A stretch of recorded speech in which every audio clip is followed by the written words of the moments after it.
নিজের শক্তি বোঝাই সবচেয়ে বড় সাহস। একটি গল্প বলবো। গল্পের নাম দাগওয়ালা কাপ। একদিন এক নামকরা চা দোকানে এক লোক চা খেতে এলো। দোকানির কাছে বলল, এক কাপ চা দিন, তবে ভালো কাপে দিন, যেন চায়ের স্বাদটা ঠিক থাকে।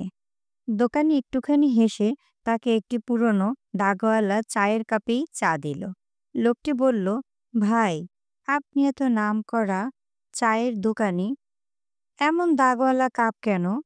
লোকটি উত্তরে বলল, ভাই, কাপটি দাগওয়ালা হলেও চায়ের স্বাদ একটু বদলায়নি। আসল জিনিস ভেতরের, বাহিরটা দেখে বিচার করো না। লোকটি চুপ করে গেল। সে বুঝল সেও নিজেকে বারবার তুচ্ছ ভাবত শুধু বাইরের কারণে। ভুলে যেত ভিতরে কতটা শক্তি ও সম্ভাবনা লুকিয়ে আছে।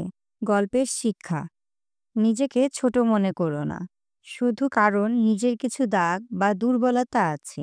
তুমি কি দিতে পারো, সেটাই আসল পরিচয়। আত্মবিশ্বাস হলো নিজের ভেতরের সেই শক্তিকে চিনে ফেলা।